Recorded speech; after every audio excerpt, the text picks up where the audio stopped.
Subscribe कीजिए महाविद्या साधक परिवार ऑफिशियल चैनल को, बेल आइकॉन को प्रेस कीजिए, ऑल ऑप्शन पर क्लिक कीजिए ताकि आने वाले वीडियोस की नोटिफिकेशन आपको मिलती रहे।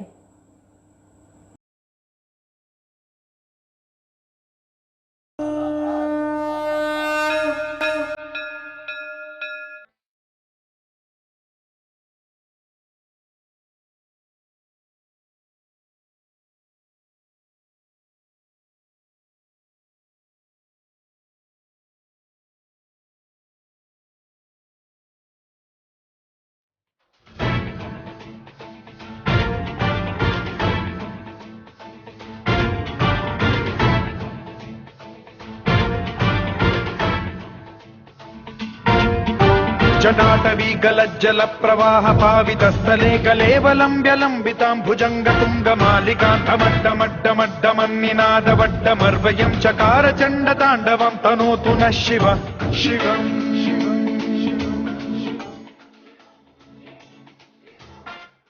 जटाकटाह सम्भ्रम भ्रमन् निलिम्ब निर्झरी विलोल वीचि वल्लरी विराजमान मूर्धनि धगद्धगद्धगज्ज्वलल्ललाट पट्ट पावके किशोर चन्द्रशेखरे रतिः प्रतिक्षणम् मम।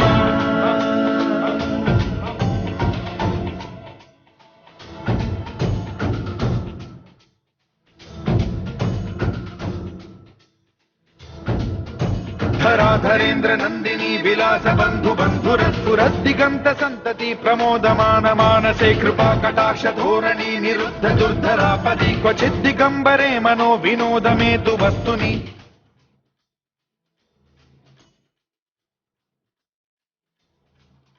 जटाभुजंग पिंगल स्फुरत् प्रणामणि प्रभा कदम्ब कुङ्कुमद्रव प्रलिप्त दिग्वधूमुखे मदान्ध सिन्धुर स्फुरत्वगुत्तरीय मे दुरे मनो विनोदमद्भुतं बिभर्तु भूत भर्तरि।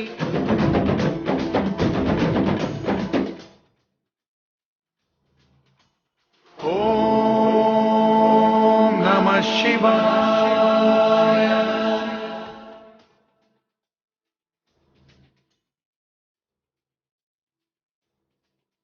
सदा शिवं भजाम्यहं सदा शिवं भजाम्यहम्। ॐ नमः शिवाय।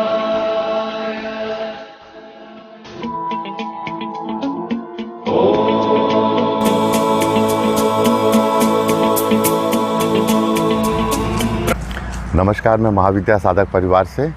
आज दिन के 3 बज रहे हैं और सोमवार का दिन है और करीब 15-16 दिन बाद 17 दिन बाद आपके सामने फिर से आया हूं। और इससे पहले मैंने आपको एक वीडियो दिया था व्हाट इज़ गॉड, उसको आपने देखा और उसके बाद फिर मैंने एक बहुत अच्छा वीडियो बनाया था जिसे आपने देखा नहीं। वो मंगल मैत्री साधना के ऊपर बनाया था वो वीडियो, और उसमें जो धुन थी, जो पीछे म्यूज़िक चल रहा था, जो था वो बौद्ध भिक्षुओं ने पाली भाषा में गाया था और वो काफ़ी पुराना था और उसके जो भाव थे उसको वो ओरिजिनल था। ओरिजिनल इसलिए था कि जो भगवान बुद्ध के शब्द थे उस ज़माने में पाली भाषा में, वो पाली भाषा में एज इट इज़ वो शब्द थे और वो बहुत ही अच्छा था। पर आप लोग देखते नहीं हो, वो कोई अलग बात है, सारी चीज़ें अलग हैं। हाँ, मैंने आपसे कहा था आगे भी वीडियो में आपको देता रहूँगा और आज फिर आपके सामने आया हूँ। 4 प्रकार के इंसान हैं, 4 प्रकार के लोग हैं। एक तो हैं जो अंधेरे से अंधेरे की तरफ जाते हैं। अब अंधेरे से अंधेरे की तरफ जाने वाले तो वो लोग हैं कि जो जिन्हें कोई गरीबी में पैदा हुए, भूखमरी में पैदा हुए और कुछ उनको जीवन में मिला और वो अपने कर्मों से भी उस चीज़ को नहीं समझे और वो भी गरीबी में, भूखमरी में और अज्ञानता में, शराब में, नशे में और क्राइम में ही अपने आप को ख़त्म कर लिया उन्होंने। तो अंधेरे से अंधेरे में जाने वाले लोग इस पृथ्वी पर 98% लोग अंधेरे से अंधेरे में जाने वाले लोग हैं। 98% लोगों की संख्या यही है कि वो पैदा हुए, मर गए। किस लिए पैदा हुए, क्यों पैदा हुए, क्या हुआ, ईश्वर क्या है, भगवान क्या है, उनके लिए क्या ज़रूरत है। वो एक सिंपली पैदा होते हैं और सिंपली चले जाते हैं, वो कभी टिकते नहीं हैं। और उसके बाद दूसरे लोग ऐसे हैं जो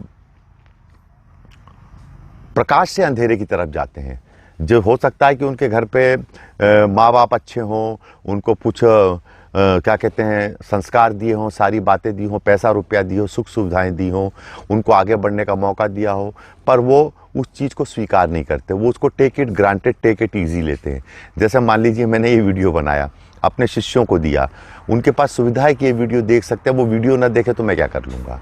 वो समय पे इसको ना देखें, समय पे इसके बारे में ना कहें, या मैं जो कह रहा हूँ जीवित रह के उनके साथ उसके बारे में वो ना सुने, तो वो प्रकाश से अंधेरे की तरफ जाने वाले लोग हैं। वो उनने डिसाइड कर लिया कि मुझे इनसे कोई लेना देना नहीं है। तो उसके लिए, उनके लिए भी ईश्वर क्या है क्या नहीं है, ईश्वर क्या है जैसे वीडियो कोई महत्व नहीं है। तीसरे प्रकार के लोग हैं जो अंधेरे से प्रकाश की तरफ जाना चाहते हैं। होता है बहुत सारे लोगों को बड़ी विपरीत परिस्थितियां मिलती हैं, जब समय के समय माँ बाप का सपोर्ट नहीं मिलता है, परिवार का, समाज का सपोर्ट नहीं मिलता है, गरीबी होती है, आर्थिक तंगियां होती हैं, शारीरिक स्वास्थ्य भी ठीक नहीं होता, हर तरफ से पीड़ित प्रताड़ित होते हैं, बहुत सारी चीज़ें होती है। समाज तो बहुत क्रूअल और रफ है, सबके लिए है, पर फिर भी वो अपनी मेहनत से, अपने लगन से, अपनी एक जीवन जीने की शक्ति को जिंदा रखते हुए वो अंधेरे से, खुद पढ़ाई लिखाई करके अंधेरे से प्रकाश की तरफ बढ़ते हैं। हाँ, उनके लिए ये वीडियो बहुत महत्वपूर्ण है, अति महत्वपूर्ण है। और चौथी एक और क्लास है, जिस क्लास को हम कह सकते हैं कि जो गिफ्टेड क्लास है, जो डिवाइन क्लास है, और सबसे क्रीम क्लास है, जो प्रकाश से प्रकाश की तरफ जाते हैं, जिनको अच्छे माँ बाप मिले, अच्छा रंग रूप मिला है, अच्छा सौंदर्य मिला है, पैसा मिला है, जीवन में कभी गरीबी नहीं देखी, कभी भूखमरी नहीं देखी, कुछ नहीं देखा, और प्रकाश मिला है, गुरु का सानिध्य जल्दी मिल गया, और वो उसका फ़ायदा उठाते हुए, उसको उस चीज़ के महत्व को समझते हुए वो प्रकाश से प्रकाश की तरफ बढ़ रहे हैं। उन लोगों के लिए ये वीडियो तो बिल्कुल फाइनल डेस्टिनेशन है, अंतिम यात्रा के पड़ाव के लिए उनके लिए तो ये एक बूस्टर का काम करेगा और उनको वहाँ पे पहुँचा देगा जहाँ वो पहुँचना चाहते हैं। तो प्रकाश से प्रकाश की तरफ बढ़ने वालों के लिए और अंधेरे से प्रकाश की तरफ बढ़ने वाले ऐसे जो 2% लोग हैं, उनके लिए ये वीडियो बहुत अच्छा है, और मैं उनके लिए बहुत कुछ हूँ। और बाकी तो फिर सारी बातें ऐसी ही हैं जिसके बारे में कुछ नहीं कहा जा सकता। और द लाइट, प्रकाश ही ईश्वर है। ईश्वर क्या है? ईश्वर प्रकाश है और कुछ नहीं है। और एक जीवन होता है जिसे कहते हैं एटर्नल लाइफ। एटर्नल लाइफ जो होती है वो बचपन से ही प्रारंभ हो जाती है, और इस एटर्नल लाइफ को कह सकते हैं एक जीवन की परम आध्यात्मिक जीवन, परम आध्यात्मिक लाइफ और एक्स्ट्रा ऑर्डिनरी लाइफ जो होते हैं, दिव्य लाइफ होती है, दिव्य जीवन होता है, वो प्रारंभ से ही हो जाता है। और उसमें सबसे बड़ी खासियत ये होती है कि आपको एक शब्द बताता हूँ, सोलमेट। सोलमेट का मतलब आदि आत्माएं, जो आपकी प्रारंभ के साथ ही आदि आत्माएं रही हैं, वो आपके साथ जल्दी प्रकट होती हैं कि नहीं प्रकट होती है। मैं 14-15 साल का था तो the master Krishnamurthy came into my life. 15 साल की उम्र बहुत कम उम्र होती है, तो 15 साल की उम्र में the loving master came into my life, और मैं उन्हें बहुत प्यार करता हूँ। From the core of my heart, मेरा दिल उनके लिए धड़कता है। जिस दिल में इसीलिए मैं कहता हूँ कि जब उनके लिए दिल धड़कता है तो वो सोलमेट हैं। मतलब जिनकी, जब मैं 14-15 साल तक तो मुझे बड़ा बुरा सा लगता था, कई बार मैं मरते मरते बचा, समझ भी नहीं आता था कि जीवन किसके लिए जिया जा रहा है। पर जब 15 साल की उम्र में जब उनकी एंट्री हुई जीवन में, तो सोलमेट जिसे कहते हैं बेसिक सोलमेट जीवन में आ गया। वो आत्मा आ गई जिसके साथ, जो मेरे साथ आदि अनंत से जुड़ी है। जब भी किसी जीवन में किसी भी रूप में आया होऊंगा वो मेरे साथ सदा रहे। तो वो सोलमेट से मेरी मुलाकात हुई। ऐसी कई आत्माएं, ऐसी कई सोलमेटें होती हैं जो आपको दैविक जीवन में तुरंत मिल जाती हैं। उसके बाद मैं मुश्किल से 19 साल का हुआ, 19 साढ़े 19 साल का, तो मेरे जीवन में आपकी माताजी, मेरी पत्नी डॉक्टर साधना आ गई। तो उसको भी मैं बहुत प्यार करता हूँ। The love is there, true love, बिल्कुल लव, जिसे कहते हैं कि वो कोई ऐसा नहीं कि एक को प्यार करते हैं तो दूसरे को प्यार नहीं कर सकते। अगर साधना जी आ गई मेरे जीवन में तो मैं कृष्णामूर्ति जी को प्यार करना छोड़ दूंगा या उनको थोड़ा कम करने लगूंगा, ऐसा कुछ भी नहीं होता। उनको भी उतना ही होता है जितना उनको होता है। इसमें कोई ऐसा नहीं होता कि वो कमी है उसको। और उनके साथ भी 2-3 साल जिया था कि 21.5 साल की उम्र में सदगुरु स्वामी निखिलेश्वर महाराज जी मेरे जीवन में आ गए। कितना तेज़ी से सोलमेट मेरी ज़िंदगी में आई, और उनके आने के बाद तो फिर कुछ बात ही बदल गई, सारी चीज़ें ही बदल गई। तो उनको तो और मैं प्यार करने लगा। अब प्यार करने के लिए मेरे पास 3 लोग हो गए, द मास्टर्स भी हो गए, साधना जी भी हो गई, और बड़े गुरु जी भी हो गए। अब कोई पूछे मैं बड़े गुरु जी को ज़्यादा प्यार करता हूँ कि साधना जी को करता हूँ कि द मास्टर्स को कहता हूँ, जो पूछता है वो मूर्ख आदमी, क्योंकि उसने प्रेम को समझा ही नहीं। वो प्रेम करना जानते हैं। मुझसे पूछो ना, मैं प्रेम करने वाला आदमी हूँ, जो लव, ट्रू लव करता है, जो किसी के लिए जान भी दे इन लोगों के लिए जान भी दे सकता है और सर भी कटा सकता है। तो वो चीज़ें होती हैं जीवन में कि जिनके लिए आप प्यार करते हैं, तो इसका मतलब नहीं कि आप उसमें comparison, love is beyond comparison. और तीनों को मेरे साथ एक साथ रहना पड़ेगा। माता जी भी मेरी ज़िंदगी में रहती हैं, बड़े गुरु जी भी मेरी ज़िंदगी में रहते हैं, द मास्टर्स भी मेरी ज़िंदगी में रहते हैं, और ऐसे ही बीतते बीतते आप लोग मेरी ज़िंदगी में आने लगे। और एक समय आखिरी सोलमेट मेरी जो ज़िंदगी की थी, जिसे कहना चाहिए, वो भी 38-36 साल की उम्र में। किसी ने मुझसे कहा था आपका भाग्योदय 36 साल की उम्र में, तो मैं भाग्योदय में तो विश्वास करता ही नहीं। हाँ, पर 36 साल की उम्र में तिरुपति बालाजी मेरी ज़िंदगी में आ गए। अब वो मेरे गले में रहते हैं, मेरे इष्ट आ गए, और बस। और उसके बाद आप सब हैं, आप सब भी सोलमेट हैं। और ये सोलमेट हैं जो जिनके बिना जीवन अधूरा है, जिनके बिना जीवन चल नहीं सकता, जो जीवन के इंजन है, जो जीवन की रफ्तार है, जो जीवन को हर तरह से संभालते हैं। तो एक अध्यात्म का मतलब ये नहीं कि प्यार करने वाले लोग अध्यात्म नहीं करते। अध्यात्म में तो सबसे लविंग लोग होते हैं, जो जिनमें प्यार करने की क्षमता सबसे ज़्यादा होती है, बहुत ही पूरे बड़े दिल के होते हैं, बड़े दिल से प्रेम कर सकते हैं, किसी के लिए कुछ कर सकते हैं, किसी को चाह सकते हैं, कुछ दे सकते हैं। उन लोगों को ही सोलमेट की प्राप्ति होती है। पर कभी कभी ये सोलमेट बहुत दिक्कत से मिलते हैं। आपको सोलमेट बहुत दिक्कत से मिलेंगे तो जीवन में दिक्कत होने लगती है। 50 साल की उम्र में आपको सोलमेट मिलेगा तो क्या कर लोगे? राइट टाइम पे, राइट समय पे एटर्नल लाइफ में सोलमेट का मिलना बहुत ज़रूरी होता है, और इस सोलमेट के साथ आप जीवन को बहुत अच्छे से देख सकते हैं। देखो, मैं निखिल धाम से ज़्यादा दूर नहीं, ऊपर एक ज़माना था कितने कुछ भी नहीं होता था, ऊपर घुमाओ कैमरा, देखो आप कितना अच्छा विहंगम दृश्य है, इसके अंदर बैठा जा सकता है। ये चट्टाने हैं, और ये चट्टाने पहले चट्टाने ही चट्टाने थी, अब यहाँ पे पेड़ हैं। ये भी सोलमेट हैं। जो मैं चाहता था कर्म, वो कर्म भी एक सोलमेट है, और इस कर्मों के साथ मैं जीवन जीता हूँ। और आपने मुझे मौका दिया, आपको मैंने बताया ईश्वर किन लोगों को प्राप्त होगा। 2 लोगों को प्राप्त होगा, जो प्रकाश से प्रकाश की तरफ जाना चाहते हैं, या अंधकार से प्रकाश की तरफ जाना चाहते हैं। इन लोगों के लिए ईश्वर क्या है, ये महत्वपूर्ण है। दूसरी चीज़ है कि सबसे पहले सोलमेट आएंगे, और सोलमेट के साथ सोल एंजल भी आते हैं। सोल एंजल्स ऐसे होते हैं जिसे अमेरिकन इस समय अमेरिका में सबसे ज़्यादा साधना सोल एंजल्स की जाती है, और सोल एंजल्स को हिंदी में अप्सरा कहते हैं। अगर आप हिंदी इसका वर्जन करेंगे सोल एंजल्स का, तो उसको अप्सरा कहते हैं। पर चूंकि दिक्कत ये है कि जो हमारी किताबों और पुस्तकों में जो वर्णन कर दिए गए हैं, वो बड़े गलत कर दिए गए हैं। वो एक तरह से इतना बुरी तरह ललचाते हैं कि उस लालच में आके वो एक इमेज बन जाती है, और वो सोल एंजल से दूर हो जाते हैं। और सोल एंजल्स का मतलब ये है कि जो आपके जीवन में आपातकालीन स्थिति में आ जाए और आपकी रक्षा कर ले। आपके पास अचानक ही सोलमेट्स और सोल एंजल्स आके आपकी जीवन की रक्षा करते हैं। जीवन कोई ऐसा तो नहीं चलता कि बिल्कुल एज इट इज चलता रहता है। जीवन में अप एंड डाउन्स आते रहते हैं, और कभी कभी जीवन के ऊपर भी बन आती है। जब जीवन के ऊपर बन आती है तो ये सोलमेट और सोल एंजल्स आपकी रक्षा करते हैं। और जब मैंने कहा ना कि जब मैं अभी चुप बैठा हूँ, बहुत चुप हूँ, इसलिए चुप हूँ कि मैं देख लेना चाहता हूँ ताकत। अभी लड़ लें 2 लोगों को, मैं देख रहा हूँ। 5 मिनट का काम है, कोरोना 2 मिनट में समेट के रख देंगे हम।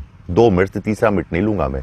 या तो मैं वार करता नहीं, और वार करता हूं तो अचूक करता हूं। मैंने कहा मैं वार नहीं करता, आप इस बात को समझ लीजिए, मैं वार नहीं करता, किसी भी तरह का वार नहीं करता। और वार करता हूं तो फिर वो अचूक होता है, फिर उसके निशाने से चूकने का तो कोई चांस ही नहीं होता। मैं वार करना नहीं चाहता, चाहे वो वार शब्दों के माध्यम से हो, चाहे शस्त्र के माध्यम से हो, अस्त्र के माध्यम से हो, शास्त्र के माध्यम से हो, किसी भी माध्यम से हो, किसी भी माध्यम से मैं कभी किसी पर वार नहीं करता।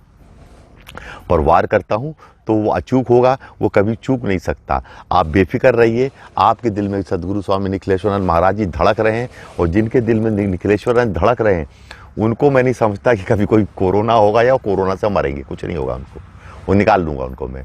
और इतने दिनों में, इस संकट की घड़ी में भी आपने देखा, निकाल लिया।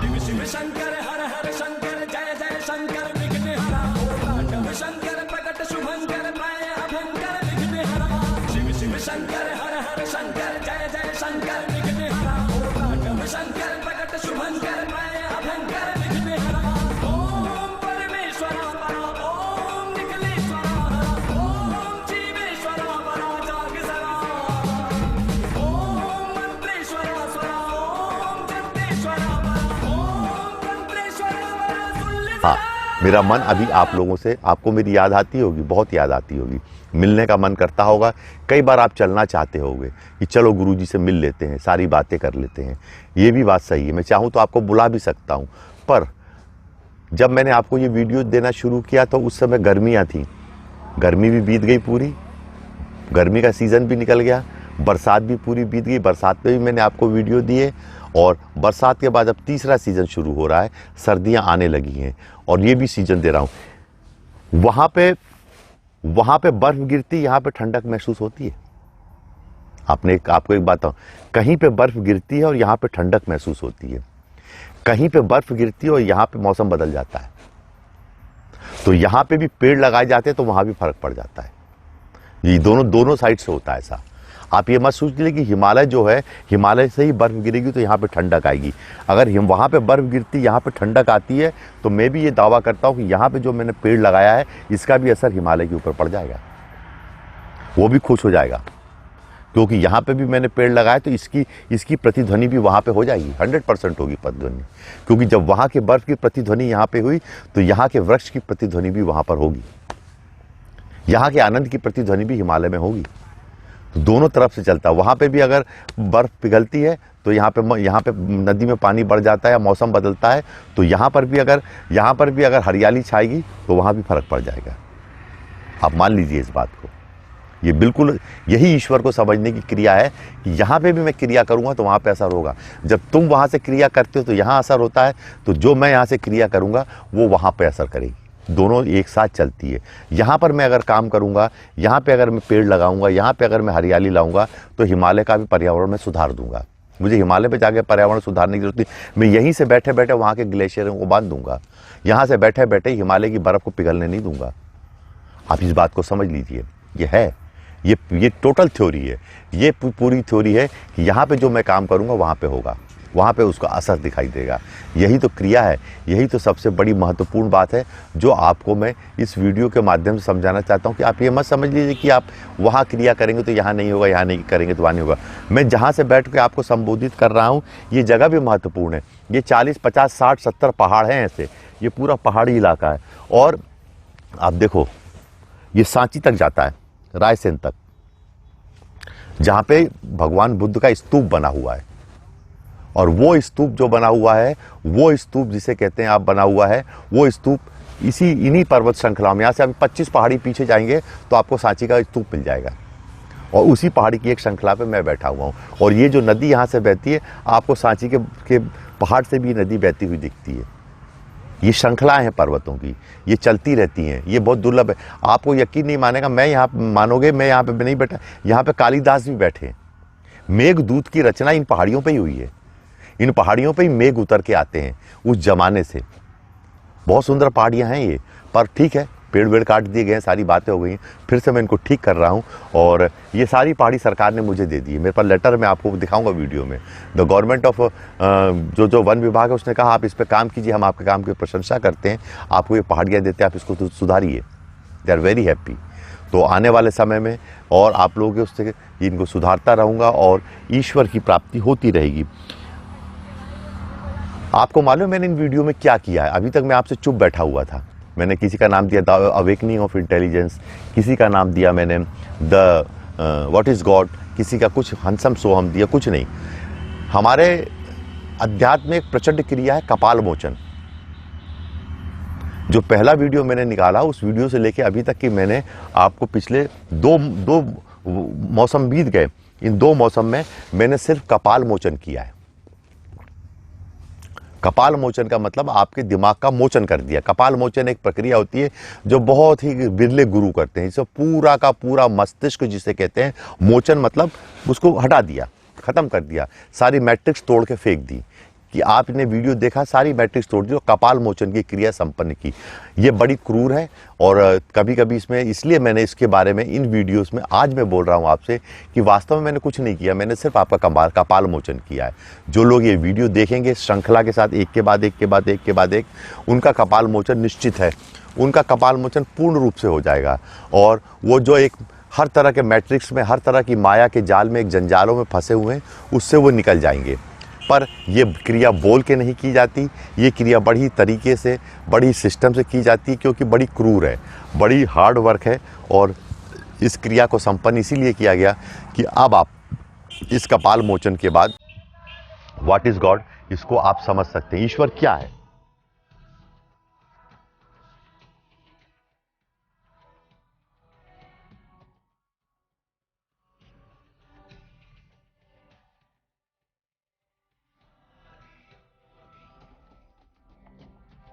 ईश दो अस्तित्व मेरा और कर दो चूरा चूरा, पूर्ण होने दो मुझे और होने दो अब पूरा पूरा। किसे भगवान कहा गया है? उसे कहा गया है जिसने भग्न कर दिया हो, जिसको भग्न करने की क्रिया आती हो। भग्न करने का मतलब है कि जिसने उठा के क्रैक कर दिया हो। भग्नम रागम, ये मैंने अपने राग के बीजों को भग्न कर दिया, ये हो गया भग्न। भग्नम देशम, ये मैंने देश को भग्न कर दिया। चलो अब ये कभी इसके अंदर कभी ये उग नहीं सकते। भग्नम मोहम, भग्नम देशम, पुनः भग्नम रागम, पुनः भग्नम वैरम, पुनः भग्नम शत्रुन। मैंने अपने समस्त अस्तित्व को भग्न कर दिया। चलिए खत्म। समस्त जो मेरा भूत भविष्य वर्तमान है उसको भग्नम कर दिया, भग्न कर दिया। उसके बाद जो भी मेरी भविष्य की सोच है उसको भग्नम कर दिया, भग्नम भविष्यतम, भविष्य को भग्न कर दिया। आपने इस तरह से कर करके सबको भग्न कर दिया, एक एक बीज को भग्न कर दिया। मैंने खुद भग्न किया, किसी की जरूरत नहीं है। खत्म। जब मैं राग को, अपने देश को, अपने द्वेष को, अपने मोह को, अपने तथाकथित चिंतन को, अपनी असुरक्षाओं को, अपने जीवन की शैली को, अपनी बहुत सारी चीज़ों को भग्न कर देता हूँ, फोड़ देता हूँ, इन बीजों को फोड़ दिया और इनको भग्न कर दिया, तब हम कहते हैं इति धारित्वम भगवा। अब मैं भगवा धारण करने के योग्य हुआ। उससे पहले मैं भगवा धारण करने के योग्य नहीं था, क्योंकि भगवा धारण तभी किया जाता है जब आप भग्नम कामम, भग्नम मोहम, भग्नम देशम, भग्नम रागम, भग्नम मंत्रम, भग्नम तंत्रम, भग्नम यंत्रम, सब चीज़ को भग्न कर देते हैं। भग्नम स्वप्नम, भग्नम भविष्यम, भग्नम भूतम, भग्नम वर्तमानम, भग्नम शत्रुम। जब आप इन सब चीज़ों को भग्न कर देंगे, इन सब चीज़ों को, सारी चीज़ों को एक एक करके भग्न करते जाएंगे, तो आप भगवा धारण करने के योग्य होंगे। और जो भगवा धारण के योग्य होता है उसे ही भगवान की पदवी दी जाती है। सारे मैट्रिक्स को तोड़ के फेंक देना, जिसे कपाल मोचन की क्रिया कहते हैं, कि एक एक मैट्रिक्स को तोड़ के फेंक दिया, एक एक मैट्रिक्स को काट के फेंक दिया। अब मुझे इनकी ज़रूरत नहीं है, अब मुझे इनके धारण करने की ज़रूरत नहीं है। ऐसा ज़रूरी नहीं है कि जो मंदिर बनाएगा उसको भगवान के दर्शन होंगे। अगर आप सोचते हैं मंदिर बनाने को भगवान के दर्शन होते हैं, तो फिर आप एक मैट्रिक्स और एक माया जाल में उलझ गए कि चलो मैं मंदिर का निर्माण करता हूँ, मूर्तियों का निर्माण करता हूँ, मुझे भगवान के दर्शन होंगे। ये एक तरह की गलत मैट्रिक्स है। इस मैट्रिक्स में आप फिर उलझेंगे, फिर आपको दिक्कत होगी, फिर आपको समस्या होगी, फिर आपको परेशानी होगी। ईश्वर दर्शन के कोई नियम नहीं है। ईश्वर दर्शन के लिए कुछ भी नहीं कह सकता। हाँ, पर इतनी बात ज़रूर होती है, आपको एक बात ये समझनी पड़ेगी कि आप ईश्वर को क्यों प्राप्त करना चाहते हैं, एक सर्वज्ञ सर्वशक्तिमान को क्यों प्राप्त करना चाहते हैं। एक सर्वज्ञ सर्वशक्तिमान को इसलिए प्राप्त करना चाहते हैं क्योंकि आप भी सर्वज्ञ बन सकें, आप भी सर्वशक्तिमान बन सकें, आपको भी सत्ता की प्राप्ति हो सके। आप गलत कर रहे हैं, आपको कभी ईश्वर की प्राप्ति नहीं होगी। क्यों? क्योंकि आपके अंदर स्वयं सर्वज्ञ और सर्वशक्तिमान बनने की इच्छा है, और इसलिए आप भगवान को प्राप्त करना चाहते हैं कि उसकी प्राप्ति से मुझ में भी सर्वज्ञता और सर्वशक्तिमान, मैं भी सर्वशक्तिमान हो जाऊं, मैं भी कुछ बन जाऊं। मैं नहीं समझता कि आपको ईश्वर की प्राप्ति होगी, कभी नहीं होगी। जो कुछ भी आपको प्राप्त होगी वो एक अलग विषय है, वो एक अलग है।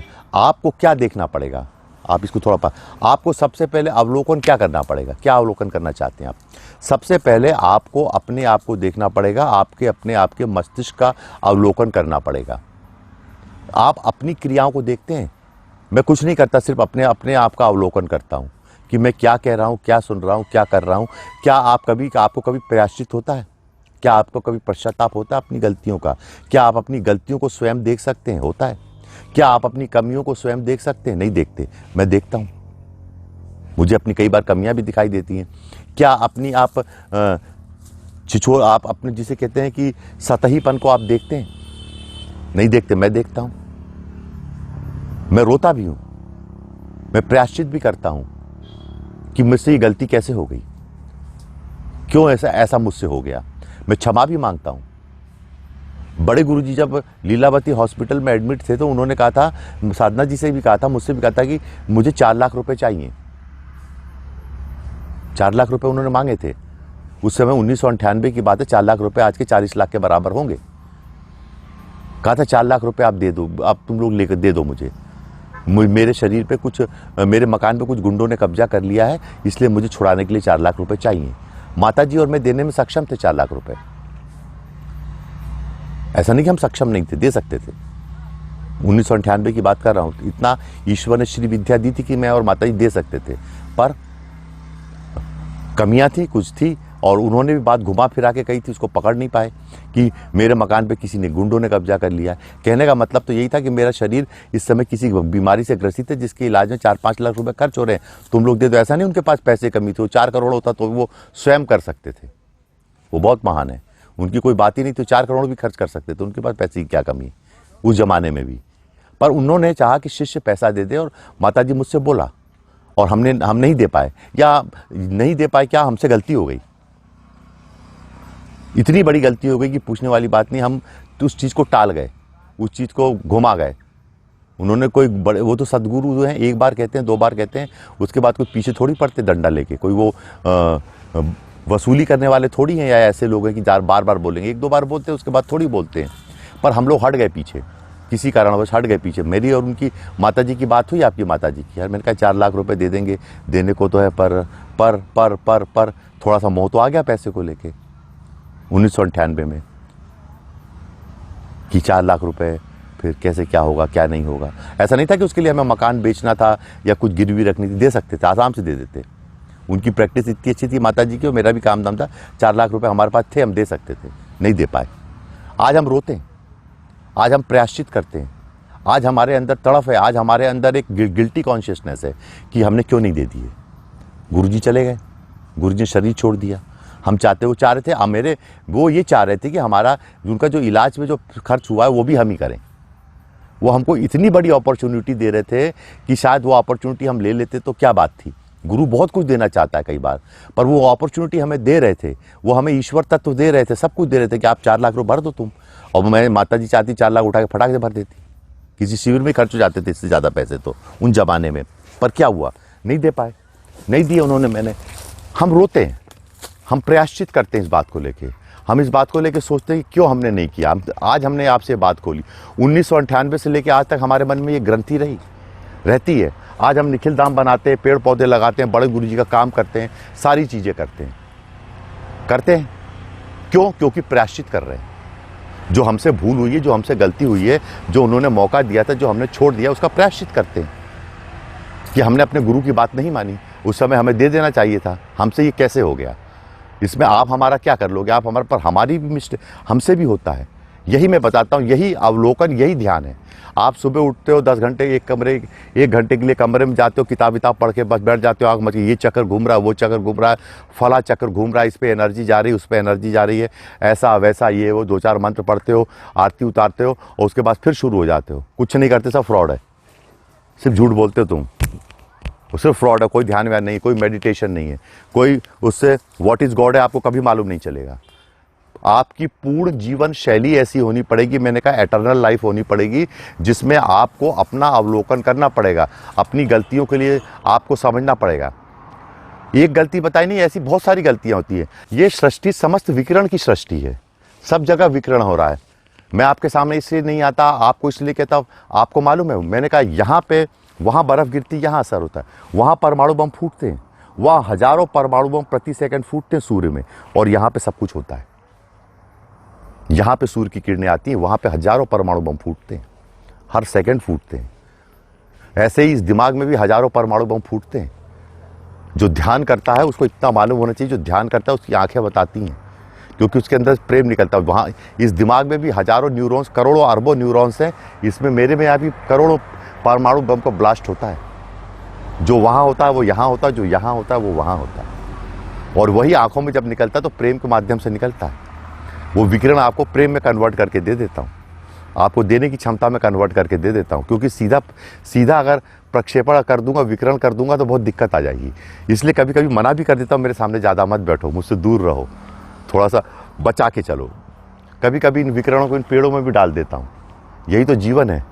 वो विकिरण तो है, बहुत ज़्यादा विकिरण है, इतना प्रक्षेपण है, इतना ज़्यादा विकिरण है कि पूछने वाली बात नहीं। यहाँ तो सब चीज़ें बंद हो जाती हैं, घड़ी पहनता ही नहीं इसलिए बंद हो जाती है, मोबाइल बंद हो जाते हैं अपने आप जेब में रखे हुए। क्योंकि विकिरण तो मस्तिष्क में हजारों परमाणुओं का विस्फोट होता है। और इन परमाणुओं का जो विस्फोट करता है, इन परमाणुओं का जो विस्फोट कराता है, इस परमाणु ऊर्जा को जो मस्तिष्क के न्यूरॉन्स में, वो परमाणु बम है जो ये जो बना के रखे ना परमाणु, इनसे भी ज़्यादा पावरफुल परमाणु बम होते हैं न्यूरॉन्स में, माइंड के न्यूरॉन्स में।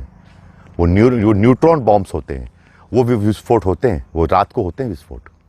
और जो उनसे जो लाइट निकलती है, उससे जो पावर निकलता है, उसको मैं हीलिंग एनर्जी में कन्वर्ट करके, उसको मैं पॉजिटिव एनर्जी में कन्वर्ट करके, उसको मैं क्रिएटिव एनर्जी में कन्वर्ट करके, उसको मैं किसी भी एनर्जी में कन्वर्ट करके आप तक पहुंचा देता हूं कि आप लीजिए इसको। उसी से कपाल मोचन होता है, उसको पूरे ब्रह्मांड में भेज दिया जाता है। आप ये वीडियो नहीं देख रहे हैं, आप ये वीडियो की बात तो करते हैं कि वीडियो हमने वीडियो देखा, हमारे साथ ऐसा घटित हुआ, हमारे साथ ऐसा घटित। ये बहुत बड़ा विकिरण है। चेरनोबिल में अगर परमाणु बम फूटता है रशिया में, तो उसका असर आज तक 20 साल तक बना रहता है। ये वीडियो का असर तो 2000 साल तक बना रहेगा। एक बुद्ध पैदा हुआ था 2500 साल पहले, आज भी विकिरण उतना ही है। विकिरण में कोई कमी थोड़ी है।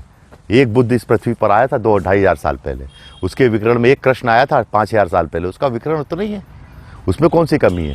आज भी उसका नाम जप के लोग निकल जाते हैं इस पार से उस पार। उस विकिरण को झेल लिया, उस विकिरण को कैद कर लिया, उस विकिरण को अनुभूत कर लिया। यही तो ईश्वर है। और क्या ईश्वर है? जो डेफिनेशन से परे है, जो किसी की समझ से परे, किसी भी चिंतन से परे है, उसको आप बांध थोड़ी सकते हो। वो एक अलग चीज़ है, एक अलग विषय है। थोड़ी देर बाद बात करता हूँ आपसे। आप ये देखो निखिल धाम से कितनी पास है हम लोग, और कितना अच्छा हो गया ये, कितना आप देखो कितना ब्यूटीफुल है, दिस सो ब्यूटीफुल। ये सारे पेड़ कितने घने हो गए। ये जगह अपने आप में पवित्र और शुद्ध हो गई है। और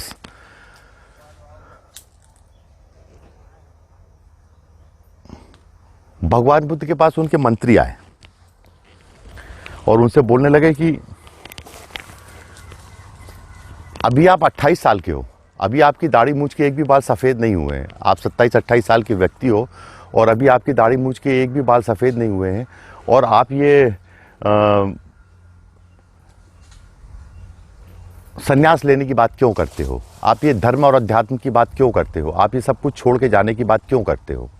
उनसे बोला उसने, और उसने उदाहरण दिए। देखो महर्षि भारद्वाज जो थे, वो उनके भी एक्स्ट्रा मैरिटल रिलेशनशिप थी। महर्षि अगस्त है, उनकी भी एक्स्ट्रा मैरिटल रिलेशनशिप से संतान उत्पन्न हुई। पाराशर की भी फला फला स्त्री से संबंध थे, ऐसा है वैसा है। और सब उन्होंने ऋषियों का गिनाना शुरू कर दिया। उन्होंने कहना शुरू कर दिया कि चरवाक ऋषि के भी एक्स्ट्रा मैरिटल रिलेशनशिप थी, बुद्ध की भी, चंद्रमा की भी एक्स्ट्रा मैरिटल रिलेशनशिप थी। भगवान सूर्य हैं, सूर्य ऋषि थे, उनकी भी एक्स्ट्रा मैरिटल रिलेशनशिप थी। अर्थात शादी के बाद भी उनका किसी पत्नी से, किसी स्त्री से संबंध था, कि किसी पुरुष का किसी स्त्री से संबंध था। ये कहने का मतलब है, ये इस तरह से उन्होंने गिनाना शुरू कर दिया कि तुम तो यंग हो, तुम्हारी शादी हो गई है, तुम जीवन में तुम्हारे पास इतनी स्त्री पुरुष है। देख इधर आओ, ये दिखाओ, सी आप देखो, देखने। तो अभी से आप ये सब, ये साधु सन्यासी बनने की बातें और सारी बातें क्यों कर रहे हो? इस तरह की चीज़ें, इस तरह की बातों को करने से क्या मिलेगा आपको? आप भी अभी जीवन का आनंद लीजिए। राजा के पुत्र हो, इतने सुंदर हो, अच्छे हो, सारी बातें हैं। और उदाहरण दिए कि सभी ऋषि मुनियों, बहुत सारे ऋषि मुनियों के उदाहरण दे दिए कि उनका भी ऐसा ऐसा था, तुम भी ऐसा कर सकते हो। और तुम तो क्षत्रिय हो, तुमको क्या दिक्कत है करने में? कर सकते हो, जीवन को एंजॉय करो। और काम को जो है, काम को एंजॉय करने में क्या बुराई है, आप कर सकते हो। बुद्ध सुनते रहे सुनते रहे सुनते रहे सुनते रहे उनकी बात। बोले ठीक है भाई, किसी ने किया होगा, मैं किसी को मना थोड़ी करता हूँ। उनने क्या किया, उनने क्या नहीं किया, वो उनकी मर्जी है, उनने जो किया, पर आप मुझे मत सिखाएं, मुझे ये पसंद नहीं है, मैं ये नहीं करूँगा। और इसलिए भी नहीं करूँगा, और इसलिए भी नहीं करूँगा क्योंकि उनने किया और मुझे नहीं करना है, या मुझे करना है उन्हें नहीं करना है। उनसे मेरा क्या संबंध। जिसको जो करना, हर आदमी हर चीज़ को करने के लिए स्वतंत्र है, पर इसमें मेरा मन नहीं लगता। मुझे इस चीज़ में कोई रुचि नहीं है, इस चीज़ में मेरा अंदर से इच्छा नहीं होती, और मैं इसको डर के भी नहीं करता। और उन्होंने मंत्री को साफ मना कर दिया कि मैं ऐसा नहीं करूँगा। मंत्री चुपचाप रहा, सुना और चला गया। वो नहीं माने, उन्होंने कहा कि आप कुछ भी कहिए, मैं ऐसा नहीं करूँगा। और आखिर में बुद्ध के जो आप देखते, बुद्ध के साथ की क्या बात है कि बुद्ध के साथ ऐसा हुआ कि उनको क्या, उनके साथ जो जा रहे थे तो होता क्या था। उनके पिताजी आके कहते थे, बेटा मुझे भूलना मत, मैं तुम्हारा पिता हूँ। एक संबंध होता है, याद दिलाते हैं लोग, मैं तुम्हारा पिता हूँ, मुझे भूलना मत। माँ कहती है, माँ तो थी नहीं, जो भी थी उनकी माँ तो जन्म के समय मृत्यु हो गई थी, जो उनकी जो माँ थी वैसे माँ थी। उन्होंने कहा बेटा मैं तुम्हारी माँ हूँ, मुझे भूलना मत। पुत्र आके बोलेगा, बेटा मैं तुम्हारा पुत्र हूँ, मुझे भूलना मत। मैं तुम्हारी पत्नी हूँ, मुझे भूलना मत। मैं तुम्हारे कर्मचारी हूँ, मुझे भूलना मत। मैं तुम्हारा मंत्री हूँ, मुझे मत भूलना। मैं तुम्हारा सेनापति हूँ, मुझे मत भूलना। तुम इस जात के हो, तुम्हारे पर ये चीज़ें आती हैं, तुमको ये करना है, वो करना है। तो सारे लोग जो उनको याद दिलाते थे कि मैं तुम्हारा ये हूँ, मुझे भूलना मत।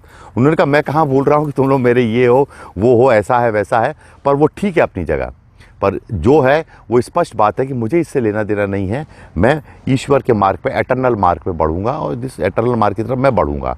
अब मैं पीछे मुड़ के नहीं देखूंगा। तो होता क्या है, ये तो होता ही है। इसे आप मारगण की क्रिया भी कह सकते हो। मारगण भी यही कहता था उनसे आके। क्या कहता था मारगण?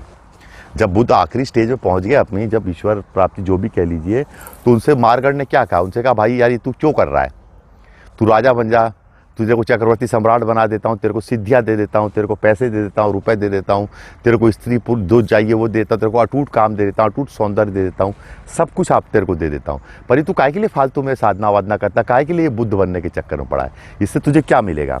तू कटोरा लेके घूमेगा इधर उधर और नाक कटाएगा। इसको छोड़ के तू सीधे सीधे जो तुझे चाहिए वो मैं तुझे देने के लिए तैयार हूँ, पर तू ये छोड़ दे। उसने बहुत ऑफर दिए, क्लियर ऑफर दिए गए उसको कि तू मेरी इस बात को मान ले और मेरी ये दिखाओ, ये देखो कितना छुप के खिला हुआ है। कहाँ छुप के खिला हुआ है ये हाथ से, अपने हाथ से लगाए हुए पेड़ हैं, कहाँ कहाँ छुप छुप के इनमें क्या।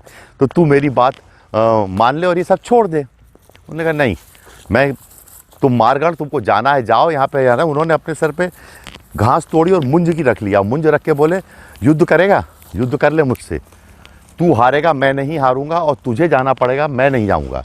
मुझे जो करना है मैं वो करूंगा। क्या सही है क्या गलत है, क्या ऊपर है क्या नीचे, ये मुझे मालूम है। उसने नहीं सुनी किसी की, और उन्होंने बुद्धत्व की प्राप्ति की। आखिर में वो कहने लगा ये जमीन मेरी है। वो कहने लगा बुद्ध से, तू यहाँ तपस्या कैसे कर रहा है, ये तो ज़मीन मेरी है, यहाँ से तू उड़ जा। उन्होंने कहा कैसे तेरी ज़मीन है? मैं, उन्होंने भूमि संस्पर्श मुद्रा दिखाई, बोली इस ज़मीन से ही पूछ ले तो तेरी ज़मीन है कि मेरी है। भाग गया मारगण। यही आपके साथ होता है। आप जब निकलते हो गुरुजी के पास आने के लिए, तो आपके घर के लोग फ़ोन करने लगते हैं, कहाँ हो तुम बेटा, कब आओगे घर लौट के, वहाँ क्यों जा रहे हो गुरुजी के पास, वहाँ क्या रखा है, ध्यान धारणा और समाधि का कैसेट देख के क्या करोगे, ये सब छोड़ो, फालतू की बातें हैं। मैं तुम्हारी बेटी बोल रही हूँ पापा जल्दी घर आ जाओ, यहाँ पे मम्मी की तबीयत ख़राब हो रही है। मम्मी झूठ मूठ फ़ोन करवाएगी कि आ जाओ, पापा से बोलो गुरुजी के पास न जाए, मेरे पास आ जाएं। तो मारगण लगे रहते हैं। ये आज से 2500 साल पहले भी मारगण थे, 20,000 साल पहले भी मारगण थे, और आज भी मारगण हैं। तो ये मारगण तो आराम से, अब मारगण तो लगे रहते हैं और आपको पथ से भ्रष्ट करने की कोशिश करते रहते हैं कि आप उस मार्ग पे न चलें, आप उस ईश्वर की प्राप्ति को छोड़ दें, उस ईश्वर के बारे में जानना छोड़ दें। आप उसे मत छोड़िए, आप उसके बारे में पीछे मत हटिए। जो बुद्ध ने किया वही आपको करना है। आप सीधे मना कर दीजिए, नहीं मैं जा रहा हूँ, आप हैं, मैं आके आपसे मिल लूँगा, आपसे आके आपसे बातचीत कर लूँगा। इसके बारे में आप परेशान मत होइए। आपको मारगण तो इमोशनली ब्लैकमेल करते हैं, सेंटिमेंटली ब्लैकमेल करते हैं, बहुत कुछ करते हैं। मारगण तो हर स्थिति में रूप बदल बदल के, रंग बदल बदल के उतरते हैं इस मार्ग से हटाने के लिए। पर जो हट गया सो हट गया, जो नहीं हटा सो नहीं हटा। उसको बुद्धत्व की प्राप्ति हो जाती है, उसको ईश्वरत्व की प्राप्ति हो जाती है। सिर्फ मारगण को तो हराना है और क्या करना है।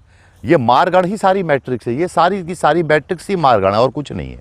इसके बारे में आपसे भी और बात करता हूँ। किलोमीटर दूर है, थोड़ा सा आपको दिखाई देगा निखिल धाम, पूरा पहाड़ों में दिखा, इसका थोड़ा सा शिखर आपको दिखाई देगा निखिल धाम का, पर ये सब ढक चुका है, एकदम घना है। हाँ, थोड़ा सा शिखर आपको दिख रहा है। आइए,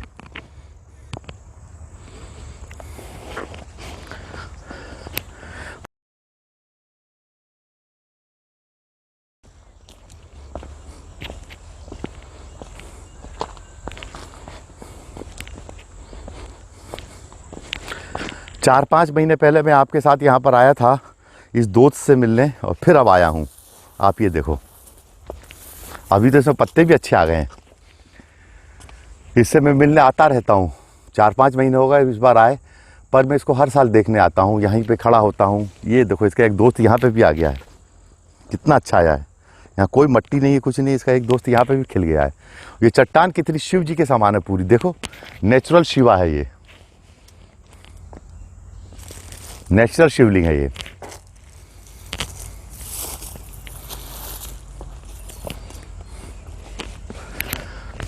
What is God? The mind of God is still learning, still listening, still watching, still thinking. जो ईश्वर का मस्तिष्क है वो ऐसा नहीं कि एक बार बन गया तो कूप मंडूपे के जैसा बन गया, वो नहीं है। ईश्वर का मस्तिष्क वो परम मस्तिष्क है जो आज भी प्रति क्षण सीखता रहता है, स्टिल लर्न करता रहता है। वो परम मस्तिष्क जो एक एक क्षण लर्न कर रहा है। और जब तक आप का जीवन क्या है, जीवन तब तक ही है जब तक कि आप हर क्षण एक एक क्षण आप सीख रहे हैं, वास्तव में सीख रहे हैं। ऐसा नहीं कि आप बैठ के किताब पढ़ ली, पुस्तक पढ़ ली, पुस्तकों और किताब से ठीक है आप लर्न करते हैं, वो एक अलग विषय है, वो लर्न करते रहिए। पर जो वास्तव में सीखने की प्रक्रिया होती है वो मृत्यु के अंत तक चलती है। मृत्यु भी सिखाती है, मृत्यु के अंत क्षण तक आदमी का माइंड एक्टिव, अगर वो माइंड नशा नहीं करता तो मस्तिष्क जो है एक्टिव रहता है, और वो एक्टिव मस्तिष्क स्टिल लर्न करता रहता है। और ईश्वर, जिसका भी मस्तिष्क ईश्वर तुल्य हो गया, जिसने भी ईश्वर के दर्शन कर लिए, आप समझ लीजिए उसका मस्तिष्क हमेशा लर्न करता रहता है और पूरी तरह से सुनता रहता है और पूरी तरह से देखता रहता है, पूरी तरह से बोलता रहता है, पूर्ण चैतन्य होता है। और जब स्पेस में एस्ट्रोनॉट्स गए तो उन्होंने पृथ्वी की तरफ देखा तो उन्होंने एक ही बात कही कि हमें तो ऐसा लग रहा है कि ईश्वर का मस्तिष्क प्रति क्षण कुछ और नया सीखता जा रहा है, कुछ और नया सीखता जा रहा है, कुछ और नया सीखता जा रहा है। आप मनुष्य पृथ्वी पर रहता है, नई नई तरह की स्थितियां बनती, नई नई तरह की परिस्थितियां बनती है, नई नई तरह की चीज़ें ढलती है। उसमें मनुष्य को कैसे जीवित रखना है, मनुष्य की जो जाति है, मनुष्य रूपी जो प्रजाति है, उसको कैसे आगे बढ़ाना है, उसको कैसे ऊपर उठाना है, उसको कैसे रखना है, इसके लिए हर क्षण सीखने की ज़रूरत है। कोई सा भी सीखने की स्थिति हो, उससे सीखना पड़ेगा आपको। नॉलेज हर तरह का नॉलेज है, आपको किस तरह का नॉलेज चाहिए, आपको किस तरह का एटर्नल नॉलेज चाहिए, ये अलग विषय है। एक स्पिरिचुअल व्यक्ति को, ट्रू स्पिरिचुअल व्यक्ति को अगर ट्रू स्पिरिचुअल नॉलेज मिल जाएगा, विशुद्ध आध्यात्मिक नॉलेज मिल जाएगा, वो ऐसा नहीं कि वो किताबों से मेल खाता हो या किसी ने पहले कहा उससे मेल खाता हो, उसका उससे कोई लेना देना नहीं है। Fresh first hand spiritual knowledge मिलता चला जाएगा तो वो आदमी ईश्वर को बहुत जल्दी प्राप्त कर लेता है। वो ईश्वर के रूप को, ईश्वर को अनुभूत कर लेता है, वो ईश्वर को समझ लेता है। ईश्वर अपने आप को समझाने के लिए खड़ा हुआ है कि मुझे आप समझिए, मैं कह रहा हूँ आप समझिए मुझे। The mind of God is still learning. और जब ईश्वर का मार्ग आपको, अब मुझसे किसी ने कहा कि गुरुजी आपका वीडियो व्हाट इज गॉड हमारी समझ में नहीं आया। आप समझना क्यों चाहते हो? क्यों समझना चाहते हो? आप समझना चाहते हो मतलब ख़त्म कर देना चाहते हो। मस्तिष्क की जो लर्निंग प्रोसेस है, जब आपने समझने की कोशिश करोगे तो मस्तिष्क की लर्निंग प्रोसेस एंड हो जाएगी। वहाँ पे मस्तिष्क की, आप जब किसी कंक्लूजन पे पहुँच जाओगे, ये कंक्लूजन है, ये थ्योरी है, ये समीकरण है, ये इक्वेशन है, ये इसका अंत है, तो आपने अपनी लर्निंग प्रोसेस को ख़त्म कर दिया, एंड।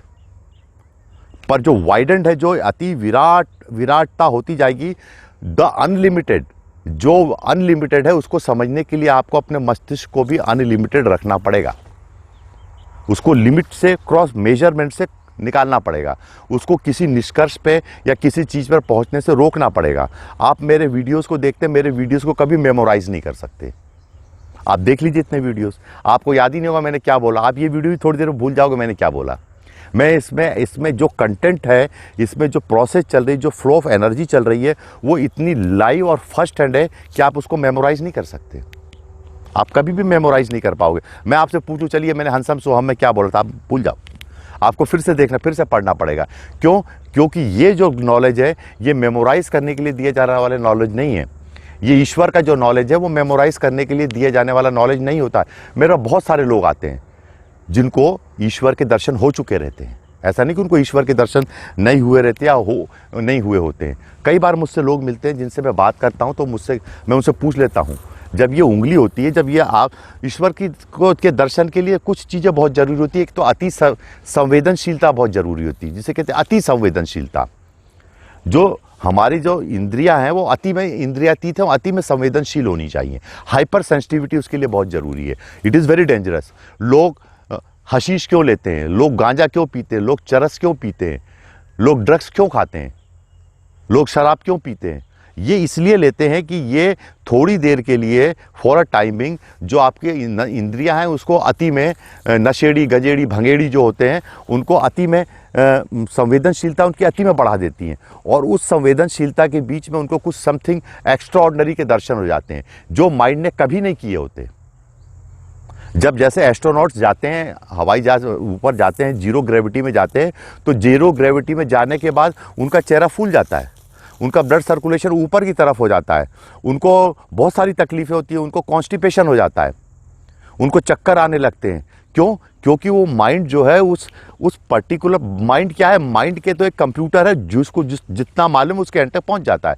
माइंड को एक ऐसी स्थिति मिलती है जो करोड़ों वर्षों से माइंड को मिली नहीं होती है।